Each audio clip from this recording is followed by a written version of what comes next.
Channel में स्वागत है आपका। आज हम इस वीडियो में BCS classification of drugs and its significance को पढ़ेंगे। मींस BCS क्लासिफिकेशन किसी भी ड्रग की क्या होती है और उसकी क्या क्या सिग्निफिकेंट होती है, आज हम इस वीडियो में जान लेंगे। तो ज़्यादा देर न करते हुए वीडियो को स्टार्ट करते हैं।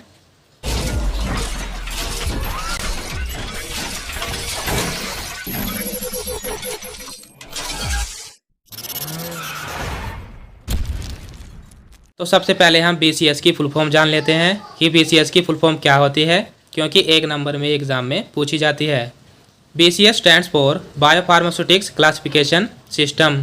मींस BCS की फुल फॉर्म क्या होती है? Biopharmaceutics classification system. Next point, it is a scientific framework for classifying a drug substance based on it's aqueous solubility and intestinal permeability. Means BCS की definition क्या है कि एक साइंटिफिक फ्रेमवर्क है जिसके कारण हम किसी भी ड्रग सब्सटेंस को क्लासिफाई कर पाते हैं, मींस वर्गीकृत कर पाते हैं। वो भी किन के बेस पर? मींस किन के आधार पर?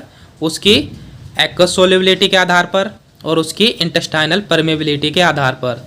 एक्वस सोल्युबिलिटी का मतलब होता है कि पानी में वो ड्रग कितनी घुलनशील है, और इंटेस्टाइनल परमेबिलिटी का मतलब है कि वो इंटेस्टाइन में किस तरीके से परमिएट हो रही है, मींस कैसे उसमें से निकल रही है, जिसे हम रसना कहते हैं। मींस रस रस कर वो उससे बाहर निकलती है। मींस इंटेस्टाइन यानी कि जो आंतें होती है उनकी बॉल में से होकर गुजरती है। तो आगे BCS क्लासिफिकेशन की एक टेबल है। यहाँ पर ड्रग को 4 कैटेगरी में बांटा गया है और उनकी कैसी कैसी सोल्युबिलिटी होती है, कैसी उनकी परमेबिलिटी होती है, कैसे वो एब्जॉर्ब होती है और उनके एग्जाम्पल क्या होते हैं वो देख लेते हैं।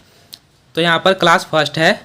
क्लास फर्स्ट ड्रग की जो सोल्युबिलिटी होती है वो हाई होती है और जो उनकी परमेबिलिटी होती है वो भी हाई होती है, और जो उनका एब्जॉर्प्शन पैटर्न होता है, मीन्स किस तरीके से वो एब्जॉर्ब होती है, वो है कि ये वेल एब्जॉर्ब्ड है, मीन्स उनका अच्छे से एब्जॉर्प्शन होता है। इसके लिए एग्जांपल हैं, ये ड्रग हैं प्रोपेनेनॉल और डायजेपाम। तो ये इसके 2 एग्जांपल हैं। नेक्स्ट क्लास है सेकंड। जो इसकी सोल्युबिलिटी होती है सेकंड क्लास की वो लो होती है, परमेबिलिटी हमारी हाई होती है, एब्जॉर्प्शन वेरिएबल होता है, मींस कहीं पर अलग है कहीं पर अलग होता है। एग्जांपल इसका है नाइफेडिफिन। नेक्स्ट क्लास थर्ड है हमारी। इसकी सोल्युबिलिटी होती है हाई, परमेबिलिटी होती है लो, एब्जॉर्प्शन पैटर्न होता है इसका भी वेरिएबल, मीन्स एक जगह पर अलग है दूसरी जगह पर अलग है, जैसे कि इंसुलिन और मेटफॉर्मिन।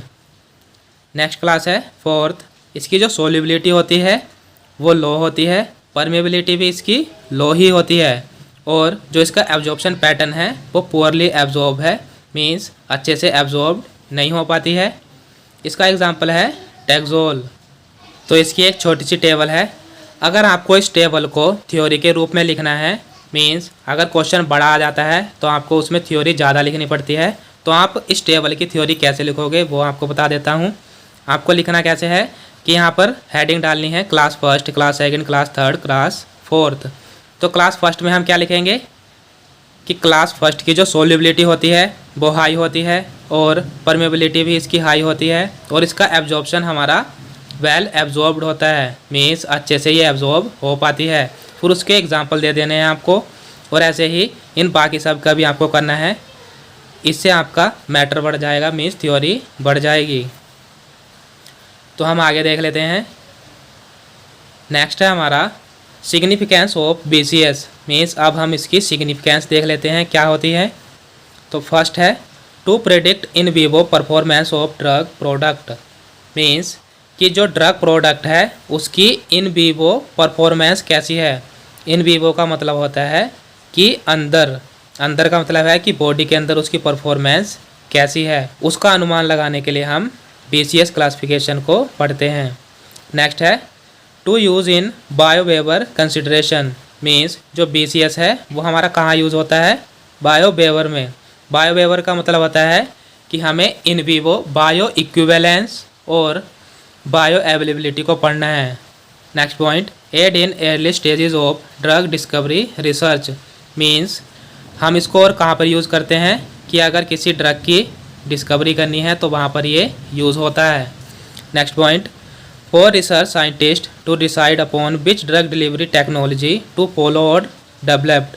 मीन्स जो रिसर्चर साइंटिस्ट होते हैं वो क्या करते हैं कि BCS का यूज़ करते हैं, जिससे वो डिसाइड कर पाते हैं कि हमें कौन सी टेक्नोलॉजी को फॉलो करना है और या किस टेक्नोलॉजी को हमें डेवलप करना है। Next point, also for the regulation of bio equivalence of the drug product during scale up and post approval changes. Means हमें बायो इक्विवेलेंस का रेगुलेशन, उसके लिए हमें BCS की ज़रूरत पड़ती है, और जो ड्रग प्रोडक्ट होता है उसका स्केल अप कैसे करा जाएगा और पोस्ट अप्रूवल चेंजेस उसमें कैसे लाए जाएंगे, उसके लिए भी हमारा BCS हेल्पफुल होता है। स्केल अप का मतलब होता है कि जैसे कोई हमने टेक्निक अपनाई है तो उसमें हम बढ़ोतरी करें, मीन्स उसकी स्केल जो है अप करें।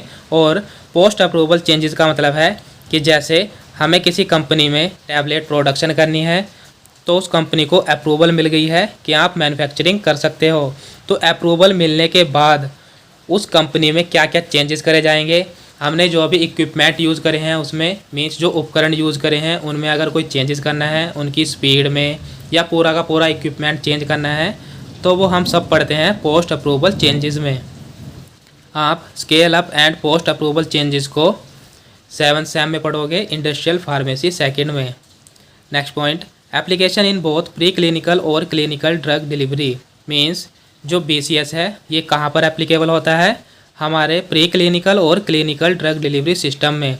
मीन्स प्री क्लिनिकल का मतलब होता है कि जो भी टेस्टिंग एनिमल्स पर करी जाती है उसे हम कहते हैं प्री क्लिनिकल स्टडी, और क्लिनिकल का मतलब होता है कि जो ड्रग का इफ़ेक्ट या जो भी टेस्टिंग होती है ड्रग की वो ह्यूमंस पर करी जा रही है, उसे हम कहेंगे क्लिनिकल ड्रग डिलीवरी, तो उसमें भी ये एप्लीकेबल होता है। Next point, work as a guiding tool in development of various ODDS। Means ये जो BCS है एक गाइडिंग टूल की तरह वर्क करता है, जिसके कारण हम डेवलपमेंट कर सकते हैं बहुत सारे ODDS का। ODDS का मतलब है ओरल ड्रग डिलीवरी सिस्टम का।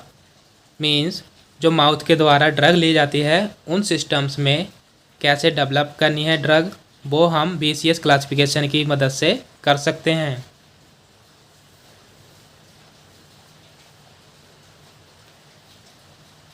तो ये था BCS classification of drugs and it's significant. तो आज के लिए बस इतना ही। आशा करता हूँ कि आपको वीडियो अच्छी लगी होगी। अगर आपको वीडियो अच्छी लगी है तो लाइक और कमेंट करके ज़रूर बताना। और आपसे एक छोटी सी रिक्वेस्ट है, अगर आप हमारे चैनल पे नए हैं तो चैनल को सब्सक्राइब कर दीजिए, जिससे कि आपको हमारी वीडियोज़ मिलती रहे। Thank you for watching.